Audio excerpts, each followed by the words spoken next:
One of the issues that we in HR face on a day-to-day basis is a disconnect between what we do and what line management does.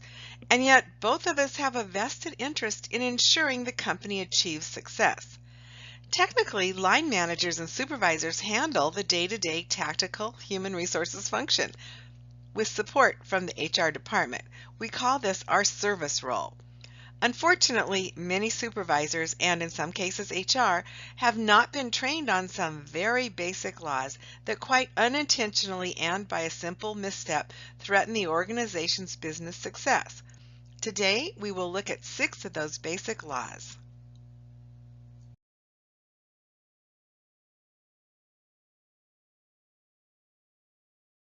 Over the next 45 minutes, we will address basic federal and California law.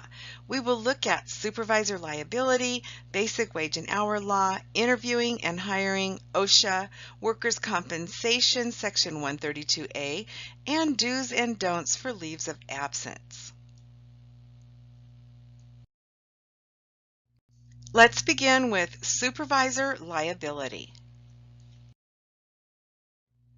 In 1989, the Corporate Criminal Liability Act put the responsibility and liability for safety in the workplace on supervisors and managers.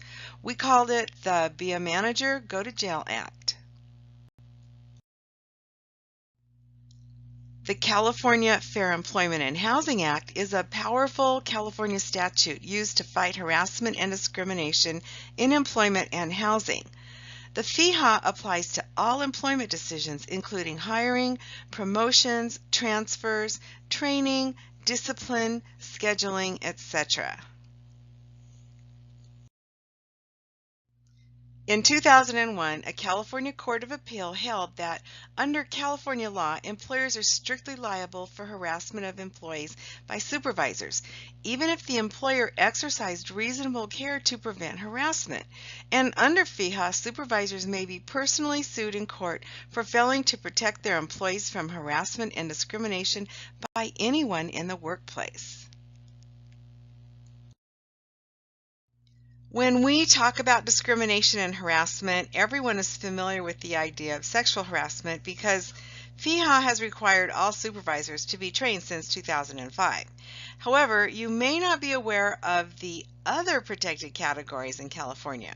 Reasons for inappropriate discrimination can be making inappropriate remarks or actions about people based on race, color, national origin, religion, sex, pregnancy, childbirth, or related medical conditions, physical disabilities, mental disability, citizenship, ancestry, genetic information, age, marital or domestic partner status, sexual orientation and identity, HIV and AIDS, medical conditions, military or veteran status, victims of domestic violence, assault or stalking, or the employee's opposition to any violation of law, association with others protected by law, or any other consideration made unlawful by federal, state, or local laws.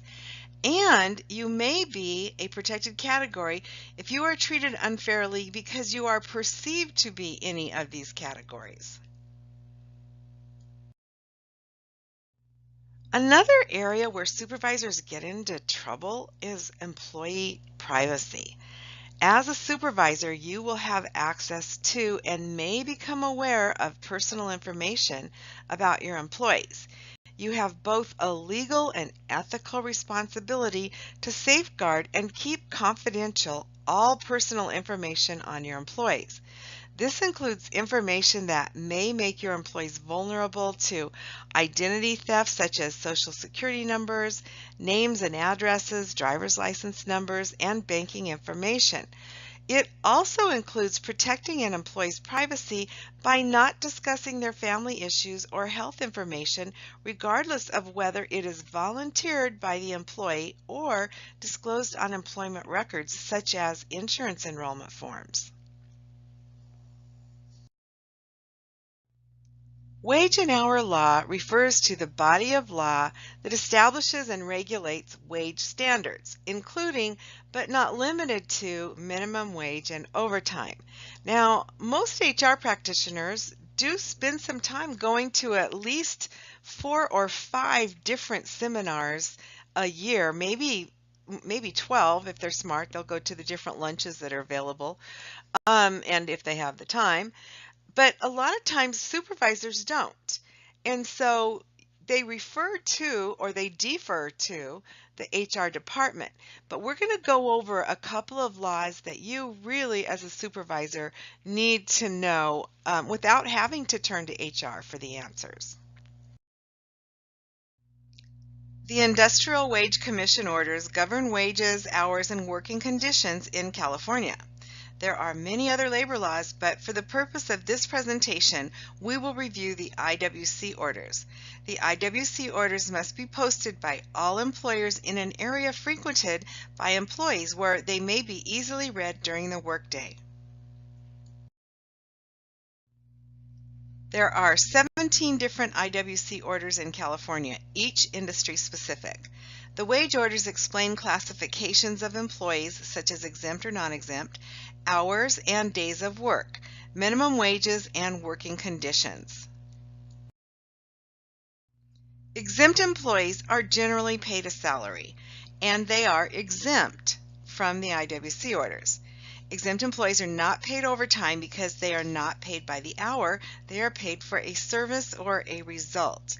Non-exempt employees are generally paid hourly and are paid overtime, as well as are covered under all of the rules set forth in the IWC orders.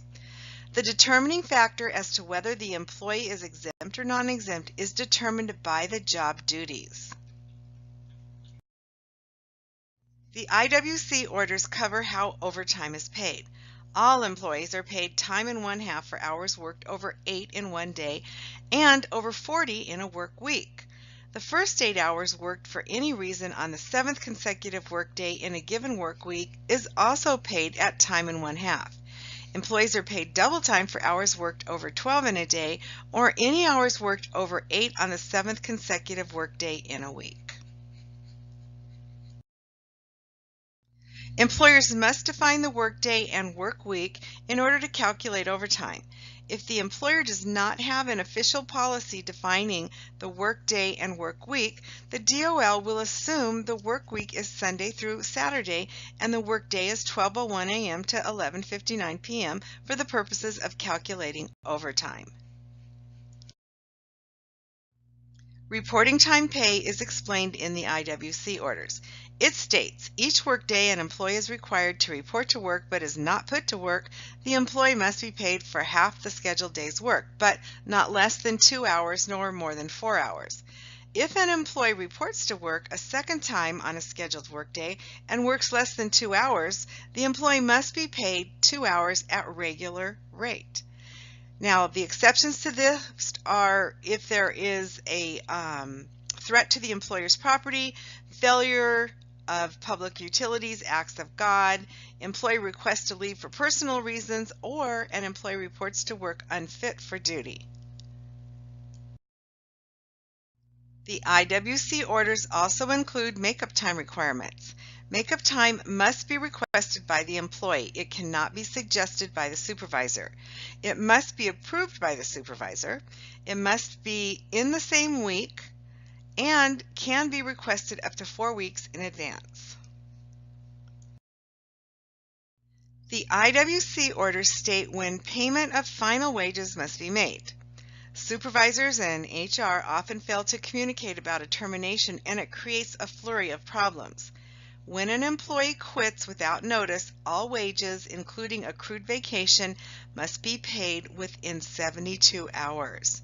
Employees must be paid all wages, including vacation, on their last day of work when discharged or laid off.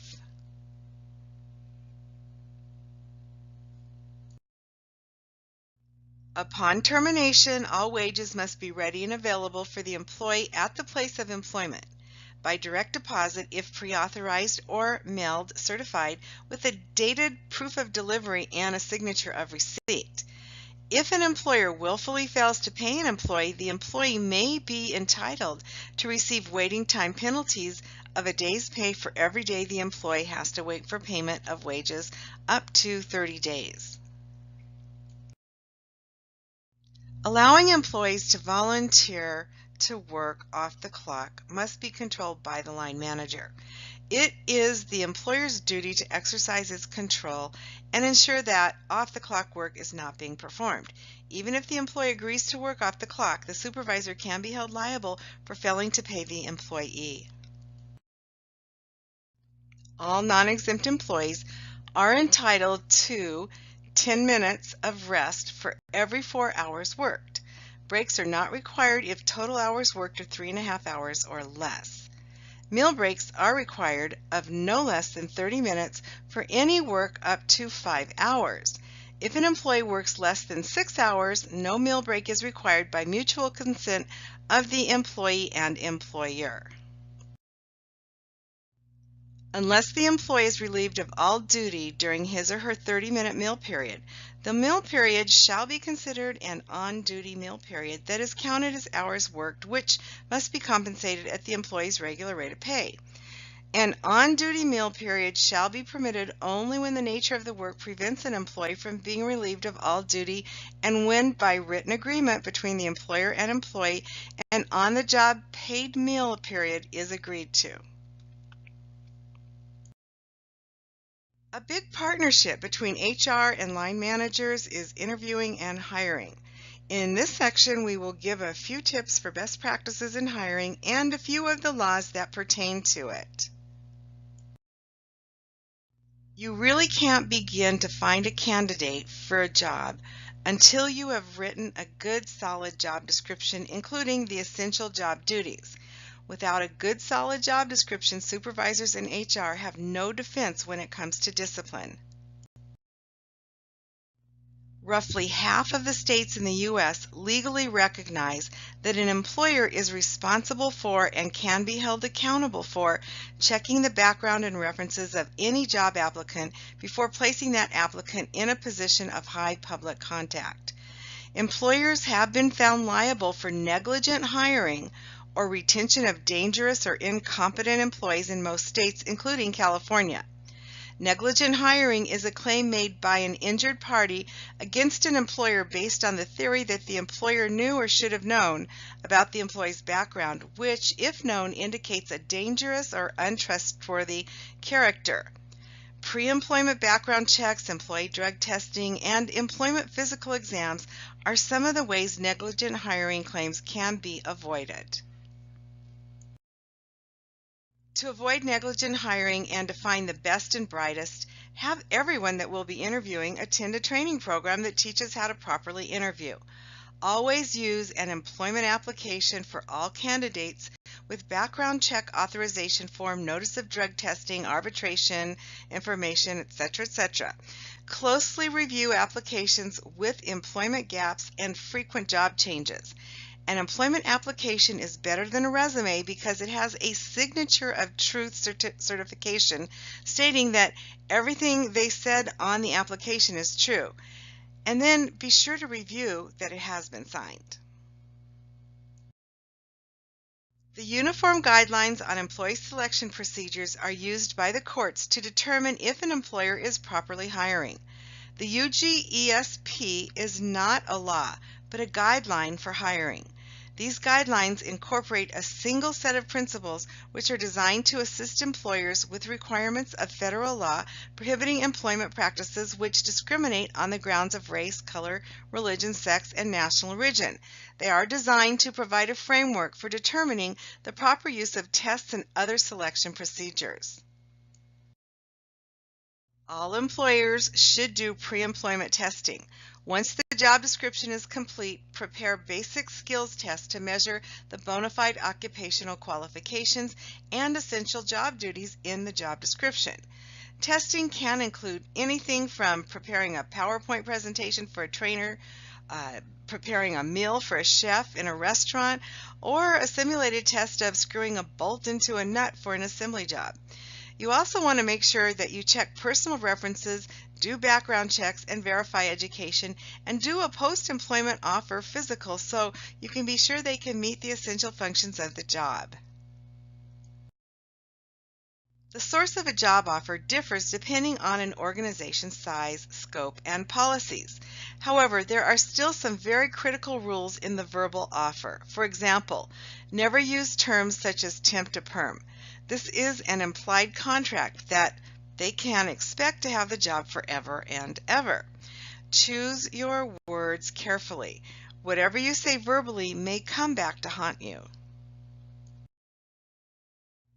The offer letter should also be the same for everyone, with the only actual differences noted, such as pay and location of work. All offer letters should include at will and other legal language. I recommend that employers make a separate sheet with a list of the benefits so that it is very clear to the new employee what their benefits are. I've seen many new hired employees expecting to be able to use their vacation after 90 days when actually they begin to accrue vacation after 90 days but can't actually go on vacation for a year. If they know this in the offer phase, it's a part of their acceptance of the terms of the job. However, if they find out after they accepted the new job, it can be a real morale breaker. Whenever possible, let the HR department complete the Form I-9. However, I've seen many Form I-9s completed incorrectly by HR. This form must be completed within 3 days of employment. You may not ask for a driver license and social security card. You can only ask for the ID that authorizes them to work in the U.S. You need to give them the entire form, not just page 7 and 8, and let them know if they need a translator or interpreter. You must accept any documents presented unless they are not listed on page 9 under A or B and C. Keep in mind that anyone that represents the company in completing a Form I-9 will be asked to attest under penalty of perjury that I have examined the documents presented by the above named employee. The above listed documents appear to be genuine and to be related to the employee named, and to the best of my knowledge, the employee has authorization to work in the United States. I swear. Wouldn't it be nice if we could just go out and have somebody come work and not have any questions or anything about it? And sometimes people like to do that, and they like to call themselves independent contractors. Look, very few people can get away with being an independent contractor. There's no set definition of the term independent contractor, and you actually have to look towards the law, and it's in the IWC orders, as to what is an employee. Okay, and if you look at that, then it'll give you a good idea of what is not an employee. But here's sort of the rule of thumb here. The California Department of Labor Standards Enforcement begins with the presumption that anybody who works for you is an employee. The actual determination of whether a worker is an employee or independent contractor depends on a number of factors. We refer to this as the economic realities test. The most significant factor to be considered is whether the person to whom service is rendered, which is the employer, has control or the right to control the worker, both as to the work done and the manner and means in which it is performed. Additional factors that may be considered depending on the issue involved are whether the person performing services is engaged in an occupation or business distinct from that of the principal, so different from what the principal does. Whether or not the work is part of the regular business of the principal or alleged employer. Whether the principal or the worker supplies the instrumentalities, tools, and the place for the person doing the work. The person's investment in equipment or materials required by his or her task or his or her employment of helpers. Whether the service rendered requires a special skill. The kind of occupation with reference to whether in the locality the work is usually done under the direction of the principal or by a specialist without supervision. the alleged employee's opportunity for profit or loss depending on his or her managerial skill, the length of time for which the services are to be performed, the degree of permanence of the working relationship, the method of payment, whether by time or by the job, and whether or not the parties believe they are creating an employer-employee relationship may have some bearing on the question but is not determinative, since this is a question of law based on objective tests. In this section, we will take a look at OSHA and DOSH. The Occupational Safety and Health Act requires employers to maintain a safe workplace, maintain reporting and record-keeping systems that monitor job-related injuries and illnesses, and to have an injury and illness prevention plan. HR and line managers must work very closely together to make sure this happens. Because HR is generally in charge of administering workers' compensation insurance processing, supervisors must bring HR into the picture as soon as possible when there is an on-the-job injury. One of the biggest areas we have issues is in reporting requirements. In California, we must report to DOSH as soon as possible, but no later than 8 hours after the incident, any fatality or serious injury and illness.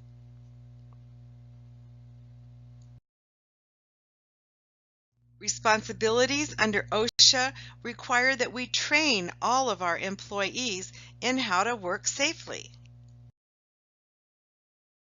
Provide a safe work environment by ensuring employees receive training on any tools or machines.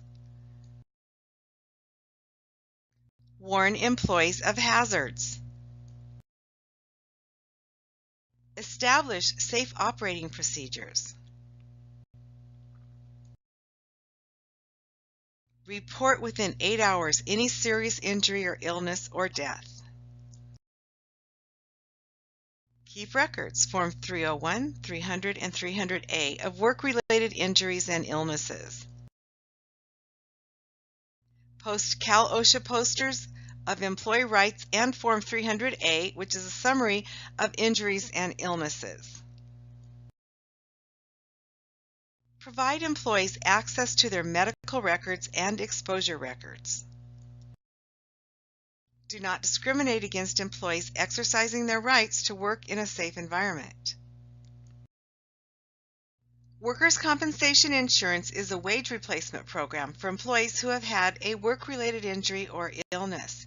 In California, employees have a right to benefits under California's Workers' Compensation Act.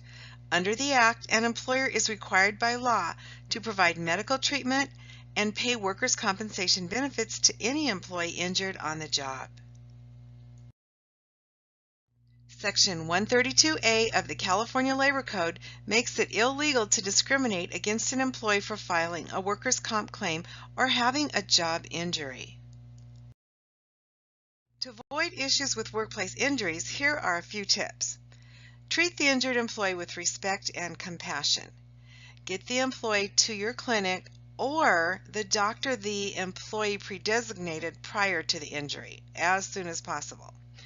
Be sure that the employee receives the Workers' Compensation Claim Form DWC Form 1. File the first report of occupational injury or illness with the workers' comp carrier within 5 days of incident. Report all incidents resulting in death more than 24 hours of hospitalization or loss or disfigurement of significant body parts to DOSH within 8 hours. And we will wrap up this web class with a brief look at leaves of absence. Why is it critical for line managers to understand leave of absence requirements? Doesn't HR handle this? Okay. Employees are entitled to protected time off from work for a variety of reasons. Employees must be notified of their rights under the different leave laws. The supervisor is the first to know when an employee is absent. Some leaves may be paid or unpaid depending on exempt or non-exempt status, and upon the particular leave. Denying a protected leave can result in fines and penalties, even if unintentional. Some leaves may be taken intermittently. We may need to start the interactive process to determine the needs of the employee without causing harm to the business. Let's look at the variety of leaves we need to deal with. Under federal law, we have the Family and Medical Leave Act, the Uniform Services Employment and Reemployment Rights Act, the Americans with Disabilities Act, and Workers' Compensation. But now look at what we have under California. You can see by this slide that we have significantly more job-protected leaves, including pregnancy disability leave, military spouse leave, organ and bone marrow donor leave, school activities leave, school appearance leave, domestic abuse, sexual assault, stalking leave, civil air patrol leave, victims of crimes leaves, voluntary firefighters, rescue, peace officer, and emergency rescue personnel leaves, voting time off, jury duty, witness duty, alcohol and drug rehabilitation, and paid sick leave. When we use the term coordinating leaves of absence, you need to realize that some of these leaves work together with other leaves and that some of them don't. For example, Workers' Compensation Section 132A prohibits discrimination against employees for filing a workers' comp claim, but nonetheless, employers should put the injured employee on FMLA in conjunction with being out on workers' compensation leave. Even when the FMLA leave is exhausted, job reinstatement is still required under Section 132A. Under the California Fair Employment and Housing Act, reasonable accommodation may include leave above and beyond guaranteed leave under CFRA and FMLA. For example, if an employee has had cancer and their FMLA is exhausted, but they still need to continue with chemotherapy, under the FEHA, the employee still maintains job protection. Pregnancy disability leave may run up to 7 months by coordinating PDL with CFRA, depending on the circumstances. So when we're talking about leaves and within the context of the supervisor being the first to know when a leave is needed, anytime you learn, whether it's through a third party or because the employee told you anything about the events showing on the slide, this is a red flag for you to take action. Each of these leaves requires documentation that employers apprise their employees of their rights and duties regarding each one of the requirements on each one of these very different leaves. Remember, supervisors and managers can be held individually liable for violating leave laws. This means that if you do not handle a situation properly, you, and not just the company, could end up being sued. For this reason, it's critical for you to understand leave law basics and be proactive in reporting potential leaves or qualifying situations to the company's human resources manager and/or senior management. So here's some do's and don'ts for you. Listen for buzzwords. It's your responsibility, not the employees, to know when the laws apply and how to respond.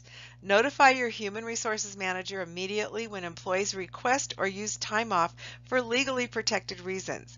Understand qualifying events that may cause absences or events for FMLA, California Family Rights Act, Americans with Disabilities Act, etc. Document absenteeism and monitor for possible FMLA-CFRA qualifying illnesses or injuries. Report possible FMLA qualifying events to your Human Resources Manager as soon as you learn of them and direct employees there for follow-up. Remember that an employee does not need to use the term FMLA when requesting leave. It's up to the law and supervisors to determine whether the FMLA applies. Do know your company's FMLA policy to better understand how your company handles FMLA leave. Be open-minded and even creative when considering requests for reasonable accommodations. Apply the same performance standards to a disabled employee as you do to everyone else. The disabled must do their jobs adequately or they are subject to the same consequences as others. They must be able to perform the essential job duties. Be aware that there are countless disabilities you can't see, mental and physical. Watch your words and your jokes. You don't know as much about your colleagues as you think you do. Ask your human resources manager for more information. Don't consider leave as a negative factor. In any employment decision, such as hiring, promotion, disciplinary action, or termination, FMLA cannot be counted against someone under no-fault attendance policies. Don't dismiss the request for reasonable accommodation. Don't ask unnecessary questions regarding an employee's medical condition. Don't discuss an employee's disability with another employee unless it is a need-to-know situation. And don't make reference to a person's disability either casually or in jest. And so, to the question, why don't we call it a brown bag lunch anymore? We in California are attempting to make it a kinder and inclusive world, being sensitive to old stereotypes that have been in our society for hundreds of years. And now it's time to change our language a bit to meet the growing changes that have occurred in our society. Believe it or not, brown bag was once a term used to judge how black an African American was in black sororities. To be more culturally sensitive, here are just a few of the changes we have made. So a brown bag lunch is now called a lunch and learn. A freshman is now called a first-year student. A journeyman is now called a journey level. A lineman is now called a line worker. A policeman is now called a police officer. And penmanship now is called handwriting or cursive.